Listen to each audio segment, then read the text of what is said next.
Olá, eu sou Donizete Tokarski, esse é o programa Energia Agro, aqui no canal AgroMais.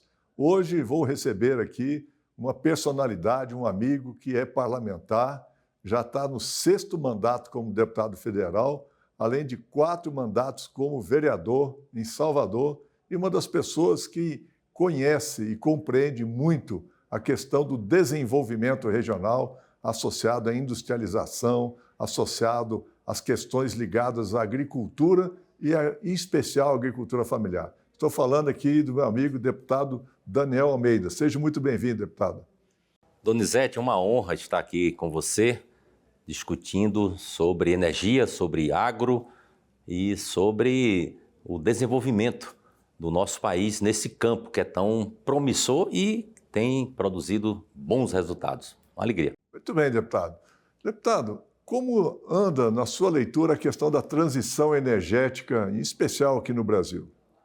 Olha, Donizete, os dados todos que estão disponíveis internamente e para o mundo colocam o Brasil numa situação muito favorável nesta transição energética, pelas condições naturais que o Brasil apresenta e pelas políticas que têm sido adotadas nesse período, especialmente nesse período mais recente. Acho que nós estamos numa boa evolução nesse campo. Nós já temos uma matriz energética muito diversificada e com uma predominância de energias renováveis, eólica, solar, biomassa, a hidro, que já era uma presença muito forte. Nós temos feito programas muito adequados para substituição de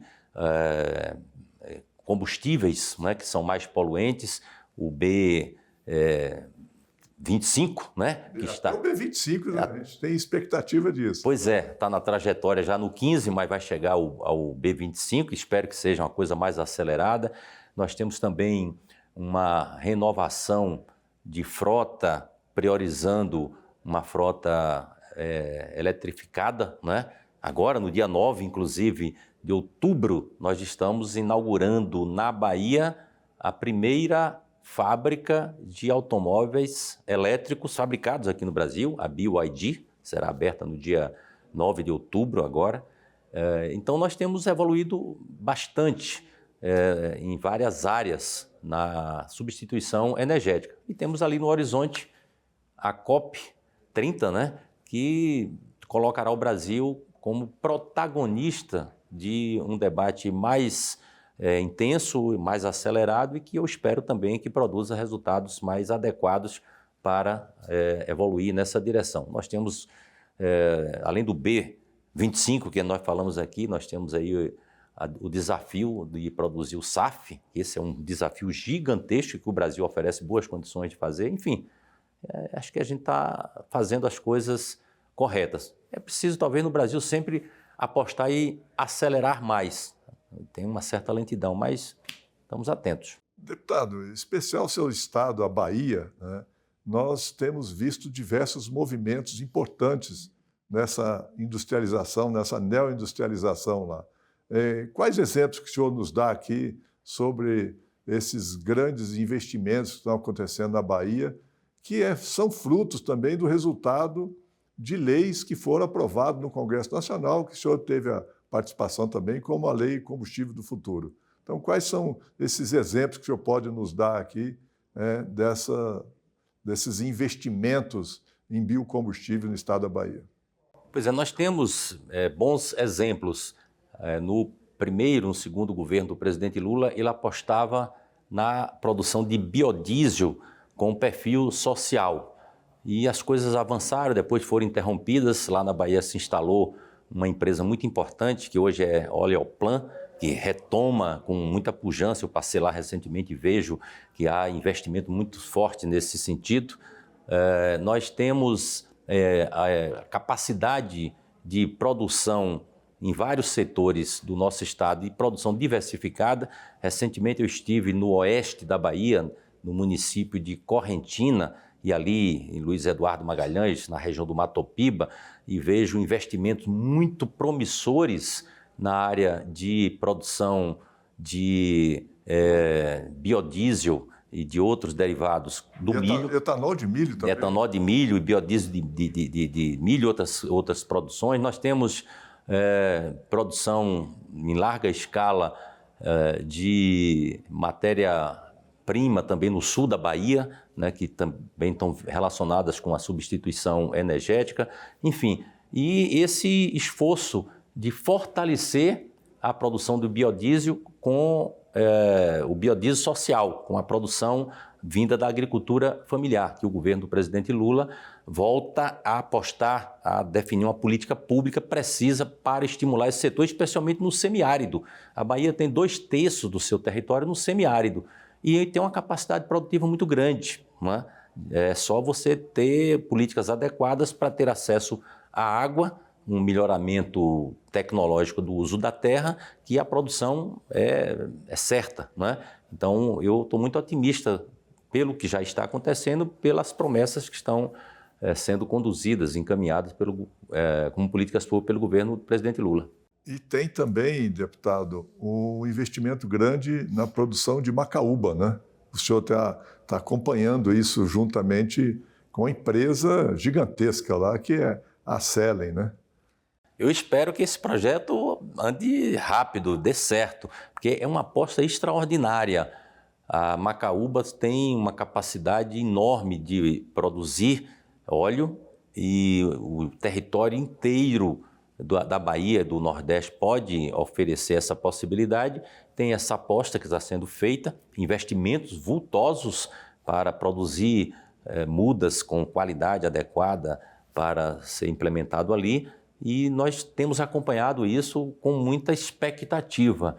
Espero que as coisas acelerem, porque aí tem uma discussão lá que está acontecendo sobre a manutenção do controle acionário da Selen por parte do grupo que adquiriu o Mubadala, né? Tem um debate sobre isso, se ela volta a ser estatizada, mas independente de qualquer cenário, nós temos que consolidar essa pactuação dos investimentos que estão sendo feitos lá, especialmente nessa direção que é a produção de óleo a partir da macaúbas.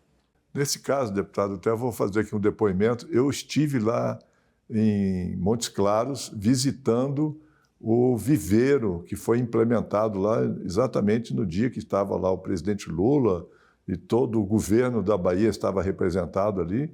É um investimento gigantesco ali naquele viveiro. Eu nunca vi algo tão espetacular quanto aquilo. E a tecnologia, tudo robotizado. Até eu vi uma apresentação, não fui ainda lá, não tive a oportunidade. Até recebi um convite e logo estarei. Mas a tecnologia envolvida ali, né, para produzir, e tudo informatizado, tudo robotizado.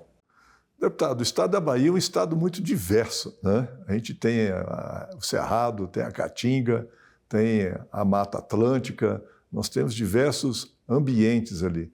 E no Agreste, né, que nós chamamos aí o Agreste, que é a região mais seca, né, nós temos ali também um projeto de agave, né, que a Universidade de São Paulo, o professor Gonçalo, tem trabalhado lá. O senhor tem acompanhado esse projeto também? Donizete, eu nasci naquele território, bem nas imediações da chamada território do sisal, lá é sisal. E o agave que está sendo desenvolvido, pesquisado pelo professor Gonçalo, é para a produção de etanol e de outros derivados, porque realmente é algo muito promissor. O agave, ele tem múltiplas utilidades, tudo pode ser utilizado do agave.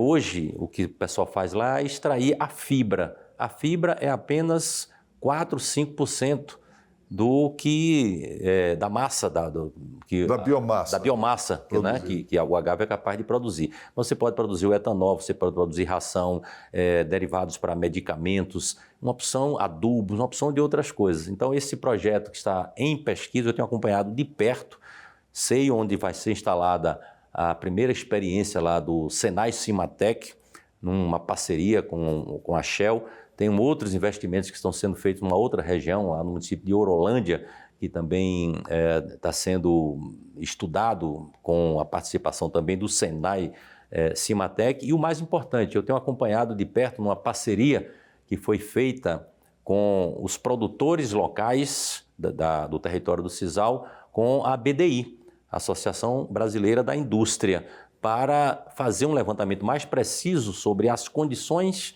de produção da produção que já existe hoje, como é que isso se conecta com esse passo adiante que é o agave para outras finalidades e como faz o aproveitamento dessa biomassa com melhor eficiência. Então, isso é algo que eu tenho acompanhado muito de perto. Recentemente, fiz uma reunião muito ampla no município de Várzea Nova, com vários prefeitos, consórcios da região, exatamente para envolver todos os atores. O governador da Bahia constituiu um grupo de trabalho para acompanhar esse processo. Tivemos com o ministro do Desenvolvimento Agrário, há cerca de um mês atrás, para também envolver o governo federal, num diálogo com o ministro Rui Costa. Então, eu estou muito, muito animado que nós possamos transformar aquele sertão num potencial extraordinário de produção do agave, mantendo naturalmente a extração da fibra, porque tem uma cultura das pessoas extraírem a fibra sem que haja prejuízo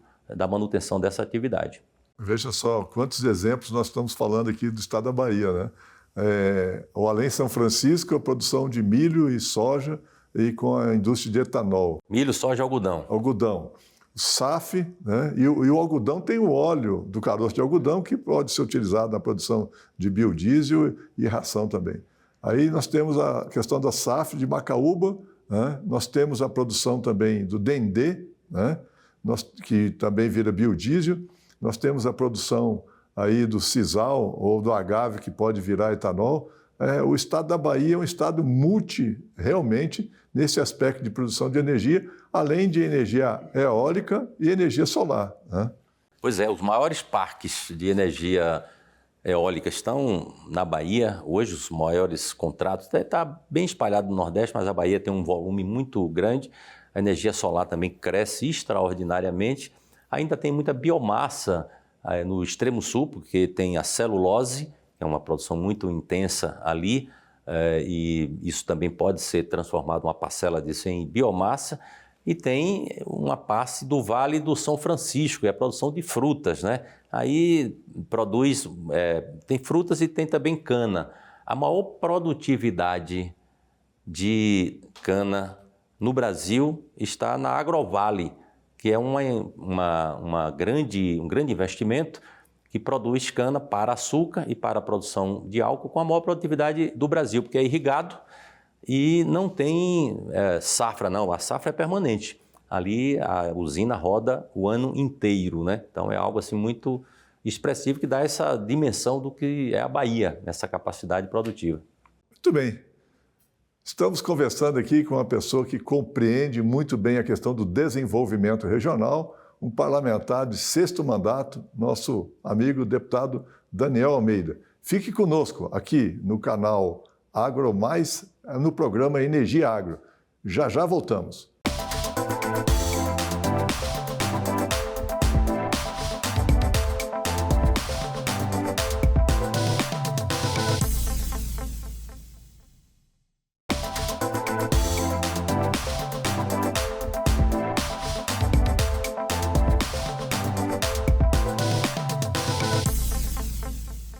Estamos de volta aqui no programa Energia Agro e hoje conversando aqui com o deputado Daniel Almeida. Deputado, o senhor falou há pouco aqui sobre o Senai Cimatec.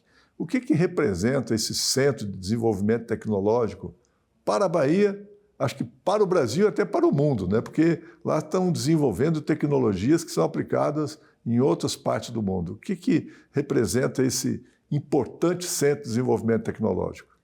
Olha, Donizete, é algo que dá orgulho à Bahia e ao Brasil. Eu circulo pelo mundo, fui recentemente algumas vezes na China. Devo estar voltando lá no final desse mês novamente. E toda essa pujança tecnológica que a China alcançou está relacionado com a capacidade de pesquisar, de ter centros, zonas de desenvolvimento, de tecnologia, de inovação. São investimentos que não cessam. Todas as grandes empresas fazem isso de forma muito organizada, sistemática e permanente. E na Bahia nós construímos isso. Hoje já é Universidade Senai Cimatec. Eles fazem pesquisas, fazem extensão, fazem ensino e nas mais diversas áreas.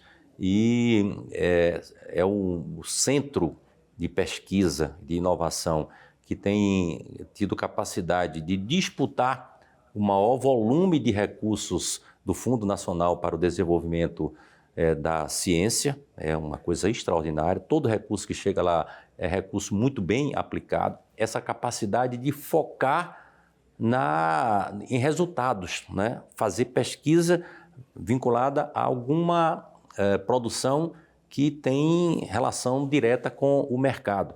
Eles têm lá como suporte, por exemplo, um centro de pesquisa da Ford, o único da América Latina. Emprega lá mais de 1.500 engenheiros desenvolvendo produtos para a Ford no mundo inteiro. Está fazendo conexão agora com a BYD. Eles têm um centro aéreo espacial para pesquisar nessa área aeroespacial. Tem Cimatec Mar para pesquisar também no mar. Tem um negócio de um robô, um Flatfish. Eu vi lá esse robô. Que é uma coisa que já está no mercado global, com uma tecnologia desenvolvida ali. E desenvolver outras coisas. Esse negócio do Cimatec Sertão para desenvolver o agave, como é que a fibra pode ser adicionada a alguns outros produtos. Então, fazem pesquisa na área de fármacos também, que é uma coisa extraordinária. Então, aquilo é algo que orgulha muito a Bahia, o Nordeste, o Brasil, ganha destaque no mundo e que pode ser um exemplo para estimular a que outros centros como esse possam se desenvolver. É bom as pessoas conhecerem, visitar e conhecer o Senai Cimatec. E os empresários que têm interesse em desenvolvimento tecnológico devem procurar lá o Senai Cimatec para fazer os seus projetos lá, né, deputado? Tem uma ação muito importante de acolhimento desses interesses empresariais lá, né? Lá é sempre porta aberta. Eu, sempre que tem alguém visitando a Bahia, a gente faz questão de fazer contato com o Senai Cimatec e porta aberta sempre. E todos que chegam e têm em contato com o Senai Cimatec ficam impressionados e estabelece sempre alguma conexão para ter acesso a algum benefício nessa área. Eu estimulo muito. O Leone Andrade, que elaborou toda essa trajetória do Senai Cimatec, hoje é o magnífico reitor da Universidade Senai Cimatec, é uma figura extraordinária. Nós estamos num momento muito positivo porque o Ricardo Alban, que é hoje presidente da Confederação Nacional da Indústria, foi um dos grandes estimuladores, incentivadores da ampliação do Senai Cimatec. Hoje ele está num lugar central, que é comandando a indústria nacional. Portanto, eu tenho muito boas perspectivas de transformar a Bahia. Alguns têm falado assim, transformar a Bahia num Vale do Silício. Não sei se é o Vale do Silício, porque agora a gente está falando de inteligência artificial, né? Mas nós temos que apostar muito e acho que é correto fazer isso. Deputado, nesse desenvolvimento tecnológico, e nós falamos há pouco aqui sobre as potencialidades da Bahia do ponto de vista da produção de energia etanol, energia SAF, energia biodiesel, energia eólica, energia solar, né? Mas nós temos também esse potencial, né, de produção de alimentos. Na sua leitura, o senhor entende que no Brasil há uma concorrência entre produção de energia de biocombustíveis com a produção de alimentos? Eu acho que é possível, necessário, e o Brasil tem boas experiências de fazer as duas coisas. Nós podemos estimular, aumentar a produção de insumos para energia vindos do campo, com um farto potencial de crescer nesse setor e, ao mesmo tempo, estimular a produção para alimentos. E as coisas acabam se conectando, né?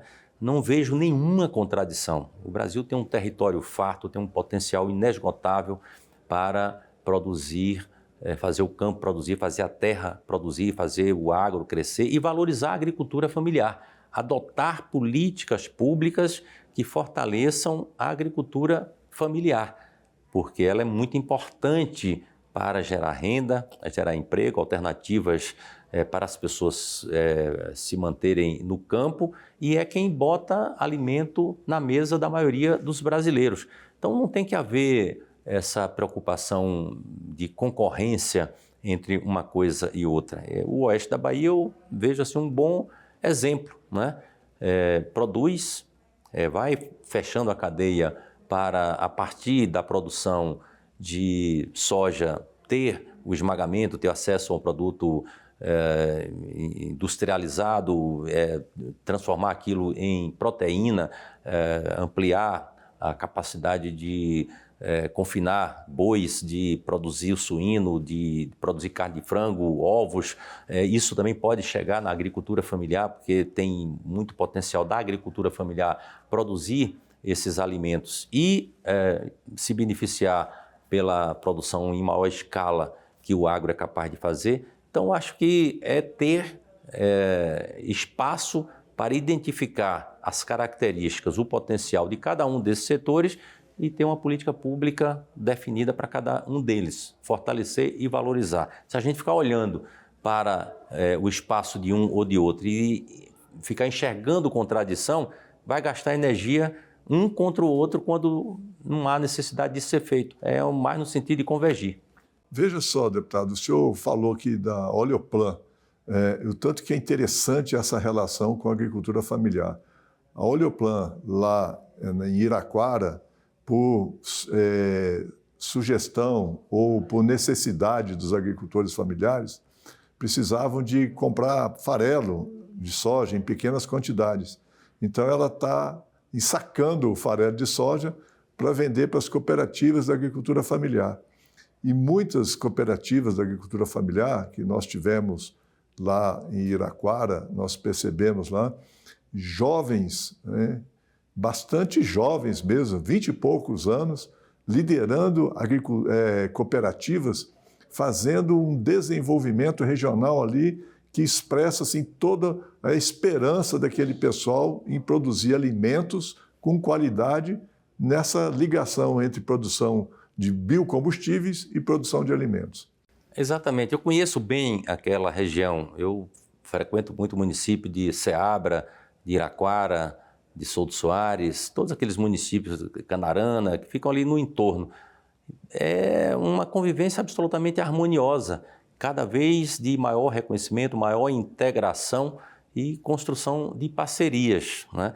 O que é necessário é a gente investir em formação, dar formação às pessoas, dar acesso a que os jovens que estão ali nessas regiões, que estão no campo, tenham acesso a uma formação qualificada, cursos cursos rápidos, de formação dirigida para uma determinada atividade, mas uma estrutura mais sólida também de formação de médio prazo, de mais longo prazo.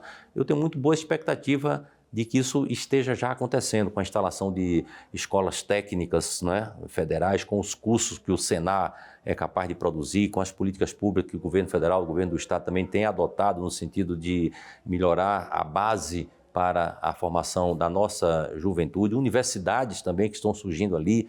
Ainda recentemente nós falamos em instalar um campus da Universidade do Oeste da Bahia, que é uma universidade federal no município de Ceabra. Então, esses movimentos todos, eles devem se articular com a perspectiva de produzir naqueles lugares, né?